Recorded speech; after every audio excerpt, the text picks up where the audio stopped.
The Masque of the Red Death by Edgar Allan Poe. The Red Death had long devastated the country. No pestilence had ever been so fatal or so hideous. Blood was its avatar and its seal. The redness and the horror of blood. There were sharp pains and sudden dizziness, and then profuse bleeding at the pores with dissolution. The scarlet stains upon the body, and especially upon the face of the victim, were the pest ban which shut him out from the aid and from the sympathy of his fellow man. And the whole seizure, progress, and termination of the disease were the incidents of half an hour. But the Prince Prospero was happy and dauntless and sagacious. When his dominions were half depopulated, he summoned to his presence 1,000 hale of light-hearted friends from among the knights and dames of his court, and with these retired to the deep seclusion of one of his castellated abbeys. This was an extensive and magnificent structure, the creation of the prince's own eccentric yet august taste. A strong and lofty wall girded it in. This wall had gates of iron. The courtiers, having entered, brought furnaces and massy hammers and welded the bolts. They resolved to leave means neither of ingress or egress to the sudden impulses of despair or of frenzy from within. The abbey was amply provisioned. With such precautions, the courtiers might bid defiance to contagion. The external world could take care of itself. In the meantime, it was folly to grieve or to think. The prince had provided all the appliances of pleasure. There were buffoons, there were improvisatori, there were ballet dancers, there were musicians, there was beauty, there was wine. All these and security were within. Without was the Red Death. It was towards the close of the 5th or 6th month of seclusion, and while the pestilence raged more furiously abroad, that the Prince Prospero entertained his 1,000 friends at a masked ball of the most unusual magnificence. It was a voluptuous scene, that masquerade, but first let me tell of the rooms in which it was held. There were 7, an imperial suite. In many palaces, however, such suites form a long and straight vista, while the folding doors slide back nearly to the walls on either hand, so that the view of the whole extent is scarcely impeded. Here the case was very different, as might have been expected from the Duke's love of the bizarre. The apartments were so irregularly disposed that the vision embraced but little more than one at a time. There was a sharp turn at every 20 or 30 yards, and at each turn a novel effect. To the right and left, in the middle of each wall, a tall and narrow Gothic window looked out upon a closed corridor which pursued the windings of the suite. These windows were of stained glass, whose color varied in accordance with the prevailing hue of the decorations of the chamber into which it opened. That at its stern extremity was hung, for example, in blue, and vividly blue were its windows. The second chamber was purple in its ornaments and tapestries, and here the panes were purple. The third was green throughout, and so were the casements. The fourth was furnished and lighted with orange, the 5th with white, the 6th with violet. The 7th apartment was closely shrouded in black velvet tapestries that hung all over the ceiling and down the walls, falling in heavy falls upon the carpet of the same material and hue. But in this chamber only, the color of the windows failed to correspond with the decorations. The paints here were scarlet, a deep blood color. Now, in no one of the 7 apartments was there any lamp or candelabrum, amid the profusion of golden ornaments that lay scattered to and fro or depended from the roof. There was no light of any kind emanating from lamp or candle within the suite of chambers, but in the corridors that followed the suite, there stood, opposite to each window, a heavy tripod, bearing a brazier of fire that projected its rays through the tinted glass and so glaringly illumined the room. And thus were produced a multitude of gaudy and fantastic appearances.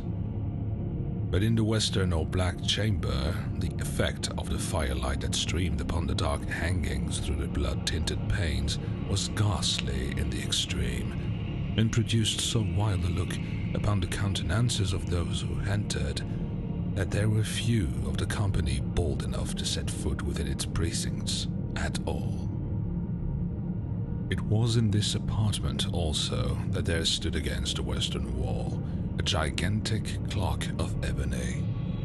Its pendulum swung to and fro with a dull, heavy, monotonous clang, and when the minute hand made the circuit of the face and the hour was to be stricken, there came from the brazen lungs of the clock a sound which was clear and loud and deep and exceedingly musical, but of so peculiar a note and emphasis that at each lapse of an hour the musicians of the orchestra were constrained to pause momentarily in their performance to hearken to the sound, and thus the waltzers perforce ceased their evolutions, and there was a brief disconcert of the whole gay company. And while the chimes of the clock yet rang, it was observed that the giddiest grew pale, and the more aged and sedate passed their hands over their brows as if in confused reverie or meditation. But when the echoes had fully ceased, a light laughter at once pervaded the assembly.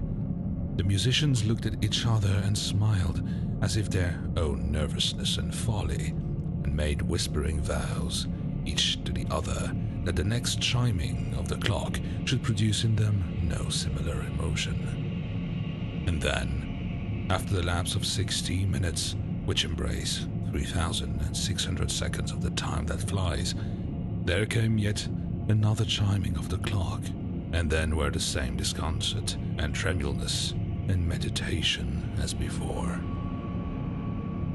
But in spite of these things, it was a gay and magnificent revel. The tastes of the Duke were peculiar. He had a fine eye for colors and effects. He disregarded the decora of mere fashion. His plans were bold and fiery, and his conceptions glowed up with barbaric lustre. There are some who would have thought him mad. His followers felt that he was not. It was necessary to hear and see and touch him to be sure that he was not. He had directed, in great part, the movable embellishments of the 7 chambers upon occasion of this great feat, and it was his own guiding taste which had given character to the masqueraders. Be sure they were grotesque. They were much glare and glitter and piquancy and phantasm, much of what has been since seen in Hernani. There were arabesque figures which suited limbs and appointments. There were delirious fancies such as the madman fashions. There was much of the beautiful, much of the wanton, much of the bizarre, something of the terrible, and not a little of that which might have excited disgust. To and fro in the 7 chambers they stalked, in fact, a multitude of dreams, and these, the dreams, writhed in and about, taking hue from the rooms, and causing the wild music of the orchestra to seem as the echo of their steps. And, anon, there strikes the ebony clock which stands in the hall of the velvet, and then for a moment all is still, and all is silent, save the voice of the clock. The dreams are stiff frozen as they stand, but the echoes of the chime die away. They have endured but an instant, and a light, half-subdued laughter floats after them as they depart. And now again the music swells, and the dreams live, and writhe to and fro more merrily than ever, taking cue from the many tinted windows through which stream the rays from the tripod. But to the chamber which lies most westwardly, or the Seven, there are now none of the maskers who venture, for the night is waning away, and there flows a ruddier light through the blood-colored panes, and the blackness of the sable drapery appalls, and to him whose foot falls upon the sable carpet there comes from the near clock of ebony a muffled peal, more sullenly emphatic than any which reaches their ears who indulge in the more remote gaieties of the other apartments. But these other apartments were densely crowded, and in them beat feverishly the heart of life, and the revel went railingly on until at length there commenced the sounding of midnight upon the clock. And then the music ceased, as I have told, and the evolutions of the waltzes were quieted, and there was an uneasy cessation of all things as before. But now there were 12 strokes to be sounded by the bell of the clock, and thus it happened, perhaps, that more of thought crept, with more of time, into the meditations of the thoughtful among those who revelled. And thus, too, it happened, perhaps, that before the last echoes of the last chime had utterly sunk into silence, there were many individuals in the crowd who had found leisure to become aware of the presence of a masked figure which had arrested the attention of no single individual before, and the rumor of this new presence having spread itself whisperingly around, there arose at length from the whole company a buzz, or murmur, expressive of disapprobation and surprise, then finally of horror, of terror, and of disgust. In an assembly of phantasms such as I have painted, it may well be supposed that no ordinary appearance could have excited such sensation. In truth, the masquerade license of the night was nearly unlimited, but the figure in question had out-eroded error, and gone beyond the bounds of even the prince's undefined decorum. There are chords in the hearts of the most reckless which cannot be touched without emotion. Even with the utterly lost, to whom life and death are equally jests, there are matters of which no jest can be made. The whole company, indeed, seemed now deeply to feel that in the costume and bearing of the stranger neither wit nor propriety existed. The figure was tall and gaunt, and shrouded from head to foot in the habiliments of the grave. The mask which concealed the visage was so nearly to resemble the countenance of a stiffened corpse that the closest scrutiny must have had difficulty in detecting the cheat. And yet all this might have been endured if not approved by the mad revellers around. But the mummer had gone so far as to assume the type of the Red Death.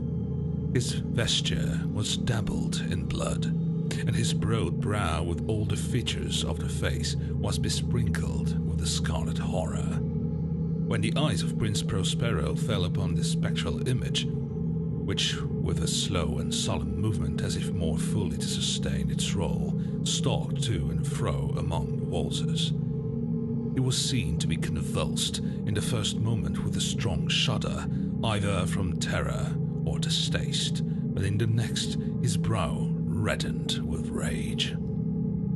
"Who dares?" he demanded hoarsely of the courtiers who stood near him. Who dares insult us with this blasphemous mockery?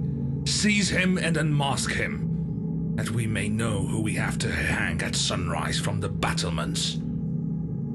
It was in the eastern or blue chamber at which stood the Prince Prospero as he uttered these words. They rang throughout the 7 rooms loudly and clearly, for the prince was a bold and robust man, and the music had become hushed at the waving of his hand. It was in the blue room where stood the prince, with a group of pale courtiers by his side. At first, as he spoke, there was a slight rushing movement of this group in the direction of the intruder, who at the moment was also near at hand, and now, with deliberate and stately step, made closer approach to the speaker. But from a certain nameless awe with which the mad assumptions of the mummer had inspired the whole party, there were found none who put forth hand to seize him, so that, unimpeded, he passed within a yard of the prince's person, and while the vast assembly, as if one impulse, shrank from the centers of the room to the walls, he made his way uninterruptedly, but with the same solemn and measured step which had distinguished him from the first, through the blue chamber to the purple, through the purple to the green to the orange, through this again to the white, and even thence to the violet, ere a decided movement had been made to arrest him. It was then, however, that the Prince Prospero, maddening with rage and the shame of his own momentary cowardice, rushed hurriedly through the 6 chambers, while none followed him on the account of a deadly terror that had seized upon all.